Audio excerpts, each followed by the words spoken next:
The year 2049 holds a deep and powerful significance for the People's Republic of China. It marks the centenary of the founding of the nation under the Communist Party. This is not just another anniversary, it's the target date for what Chinese leaders call the Great Rejuvenation of the Chinese nation. A central pillar of this grand vision is the creation of a military that is second to none. The official goal, stated clearly and repeatedly, is for the People's Liberation Army, or PLA, to become a world-class force by mid-century. This is a direct challenge to the military supremacy the United States has enjoyed for decades since the end of the Cold War. It's really a declaration of intent to shift the global balance of power. This ambition is rooted in a historical narrative of overcoming what China refers to as the century of humiliation. That period from the mid-19th to the mid-20th century saw China weakened and dominated by foreign powers. For Beijing, a powerful military is the ultimate insurance policy against any repeat of that history. It stands as a symbol of national strength, sovereignty, and restored pride. So, when leaders in Beijing talk about a world-class military, they're not just talking about advanced hardware. They're speaking about closing a painful chapter in their history and asserting China's position as a leading global actor, a nation that can no longer be pushed around or ignored on the world stage. The timeline set by the Chinese government is deliberate and phased. The year 2049 is the final destination, but there are important milestones along the way.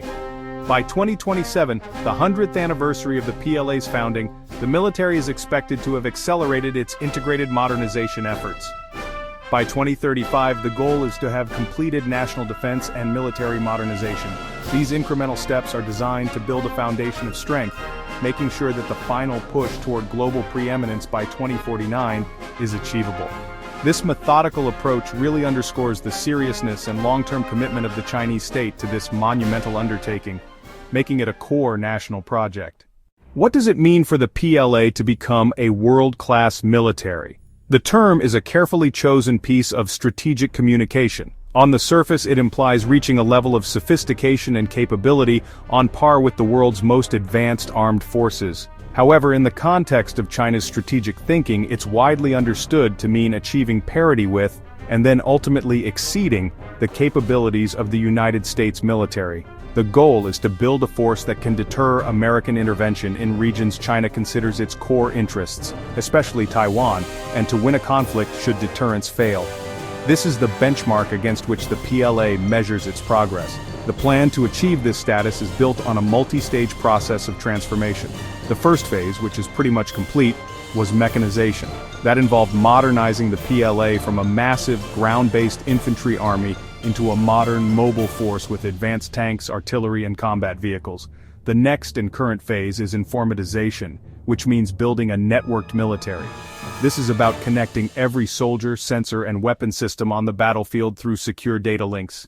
Think of it as creating a military internet, letting commanders see the entire battle space in real time and coordinate actions with unprecedented speed and precision, a concept the US has long pioneered. Following informatization is the most ambitious phase, intelligentization. This is about integrating artificial intelligence into every facet of warfare. We're talking about developing autonomous weapons like drones and robotic tanks, using AI for rapid decision-making, and employing machine learning to analyze vast amounts of intelligence data to predict enemy actions. The Chinese leadership believes that by mastering AI in the military domain, they can leapfrog certain stages of conventional military development and potentially gain an asymmetric advantage over the United States. This three-pronged strategy, completing mechanization, achieving informatization, and leading in intelligentization, forms the core of the PLA's modernization drive. It's a comprehensive plan that addresses not just hardware but also the doctrine and processes that govern how the military operates. The aim is to create a force that's not only technologically advanced, but also agile, integrated, and smart. By pursuing these goals simultaneously, China hopes to compress decades of military evolution into a much shorter time frame, positioning the PLA to be the dominant military power of the mid-21st century. China's modernization strategy isn't about simply copying the West, it's really about a concept known as leapfrog development. Instead of following the same slow, linear path that the United States took, China aims to skip entire generations of technology. By heavily investing in next-generation fields like artificial intelligence, quantum computing, and hypersonic weapons, Beijing hopes to bypass areas where the US has a long-established lead. For example, while the United States has a vast and experienced aircraft carrier fleet, China is developing carrier-killer ballistic missiles designed to render those carriers obsolete, basically neutralizing a key American strength at a fraction of the cost. The United States has long relied on its technological superiority, its global network of bases, and its highly experienced personnel. Its power is built on platforms like stealth bombers, nuclear-powered aircraft carriers, and a sophisticated satellite network. China's strategy is to create asymmetric capabilities to counter these strengths. It's developing advanced anti-satellite weapons to threaten US space assets, building a massive navy to challenge American sea control, and creating sophisticated cyber warfare units to disrupt command and control networks. The race is on to see if China's leapfrogging can close the gap faster than America can adapt. One of the central objectives for China is to achieve clear dominance in key weapon systems. This is already visible in certain areas. China has become a world leader in the development and deployment of hypersonic glide vehicles. These are weapons that can travel at more than 5 times the speed of sound and maneuver in flight, making them incredibly difficult for current US missile defense systems to intercept. Similarly, the rapid expansion of the PLA Navy has been staggering. It's now the largest navy in the world by number of ships, and its fleet is rapidly growing more sophisticated with new destroyers, amphibious assault ships, and its own domestically built aircraft carriers. Beyond just weapons, China is also focused on revolutionizing its military theory and training. The PLA is moving away from its old, rigid command structures to embrace more flexible and decentralized models of command, similar to those used by Western militaries.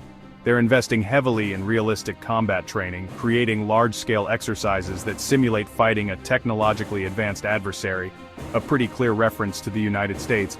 The goal is not just to have better weapons, but also to cultivate smarter, more adaptable soldiers and commanders who really know how to use them effectively in a complex, high-tech war. This holistic approach to modernization is what makes China's challenge so formidable. China often frames its military buildup in the language of peace and stability. The official line is that a stronger Chinese military contributes to global peace by acting as a stabilizing force and deterring aggression. Beijing argues that its military is purely defensive in nature, and that its modernization is necessary to protect its sovereignty and development interests. From this perspective, a powerful PLA prevents other nations, namely the United States, from imposing their will on China or interfering in its internal affairs. The argument is that true peace can only be achieved through strength, creating a balance of power where no single country can dominate others. However, this rhetoric of peace is paired with a clear message about the PLA's purpose: to be able to fight and win wars. This is the ultimate benchmark of a world-class military.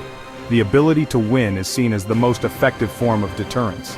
China's leaders believe that if potential adversaries know that the PLA can win a conflict, they'll be far less likely to start one.